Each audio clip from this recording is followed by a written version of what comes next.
In our world today, there are many conflicts. These range from a small talkative fight to large wars. The world's history has shaped the places that we live in today. Wars have been a major impact on our lives because it creates new opportunities that weren't available before. One of these wars that changed the face of history was the American Civil War. It occurred from 1861 to 1865. The battles occurred in the United States and the Confederate States. They have majorly impacted our society today. The Civil War had many causes.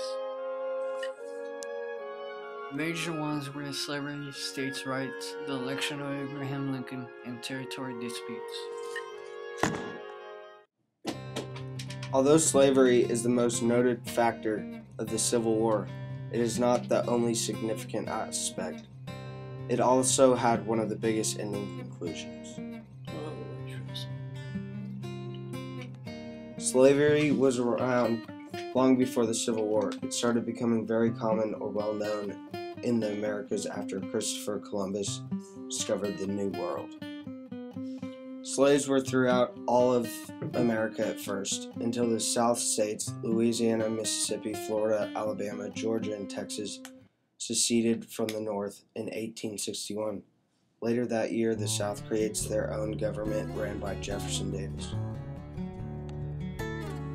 In April of 1861, the Civil War starts with the Battle of Fort Sumter, with Robert E. Lee leading the South. Slaves mainly were used to pick crops and for outdoor work. They were not treated with any form of human respect.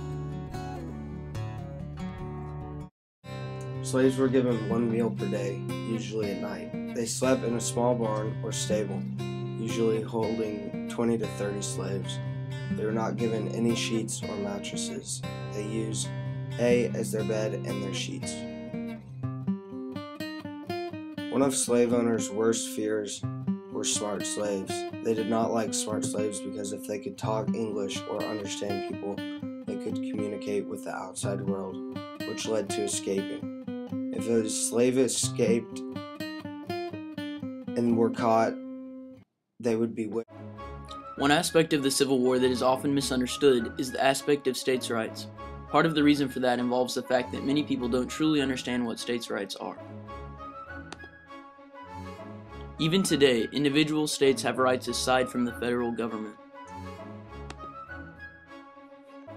Around the time Abraham Lincoln was elected as president, the South was feeling as though the federal government was abusing its power and that the North was benefiting from it. The capital was in the North, thus giving the idea that the national or federal government favored the North. This involved their economy as well as the previously mentioned topic of slavery.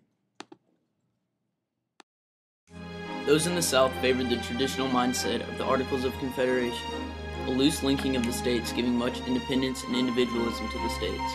In Article 2 of the Articles of Confederation, it states, "Each state retains its sovereignty, freedom, and independence in every power, jurisdiction, and right, which is not by this Confederation expressly delegated to the United States and Congress assembled."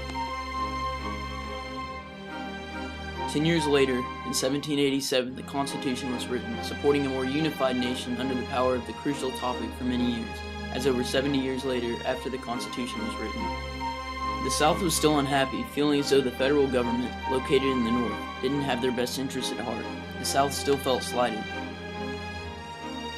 A large reason for this is because two of the representatives who fought for states' rights were not present at the signing. This included Patrick Henry, as well as Thomas Jefferson. The South was finally set over the top with the election of Abraham Lincoln. The election of Lincoln caused great concern in the South, for it was believed that Lincoln, more than any of the other candidates running in 1860, posed a threat to the constitution of slavery. No matter what Lincoln said to try and persuade Southerners that he did not want to abolish slavery, they didn't listen. With the election of Republican candidate Abraham Lincoln on November 6, 1860, South Carolina, followed by 6 other states, seceded from the Union. even though his views about slavery were considered moderate during the nomination and election of South Carolina, had warned it would succeed if he won. Lincoln agreed with the majority of the Republican Party that the South was becoming too powerful and made it part of their platform that slavery would not be extended to any new territories or states added to the Union.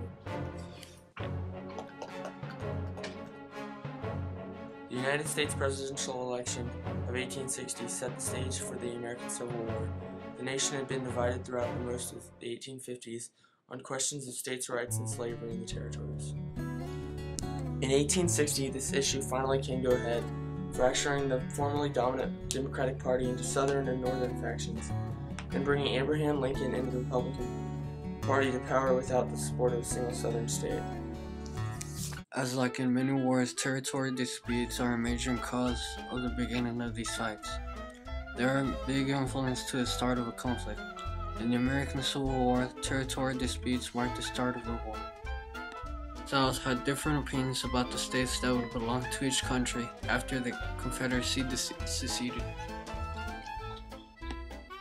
The Staunton Spectator newspaper in November 13, 1860 says, "Spectator regrets to inform its readers that the forces of sectionalism triumphed in the election of Lincoln's victory, but feels confident that the South can protect its own interests through the other branches of government which it still controls. It counsels against secession, which would place the South in unnecessary danger by effectively turning all power over to the Republicans." The Confederacy seceded with 7 states at first. The border states had to make an important decision.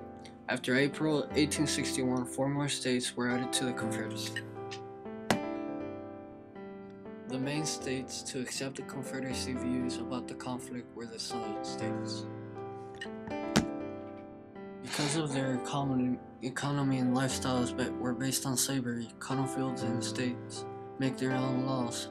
The Southern states decided to secede. An hour before daylight, the horn is blown. Then the slaves arouse, prepare their breakfast, fill a gourd with water. In another deposit their dinner of cold bacon and corn cake, and hurry to the field again. Solomon Northrop.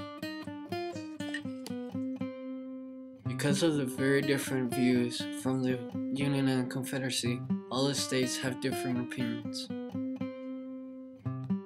Some states like Virginia, North and South Carolina split up and went to different sides.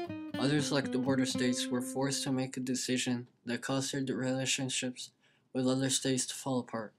There were families that lived on different parts of the states that split up, and were forced to fight their own family members and friends on the other side of the battlefield. Maybe I have described our life here before, but as no one description can do it justice, I'm going to try again. We are in a field of 100 acres as near as I can judge, on the side of a hill near the top. The ground is newly seeded and wets up quickly, just as ground usually does. Lawrence Van Alstyne. Territory disputes were a major factor of the start of the Civil War. Territory is one of the main causes of any war because of 2 sides having different opinions about who can have the most land. The Civil War finally came to a close on April 9, 1865. This occurred after the surrender of the Confederacy. It could be said that for the Confederacy, everything had been in vain. Slavery had been banned, the federal government had overpowered the fight for states' rights, and Lincoln was still in office. However, if the South had not stood up for their beliefs and protected their way of life, our culture would be quite different today. Even with the horrors of death and broken families that came along with the Civil War, the outcome and the desires of the Southern states created the America that we live in today.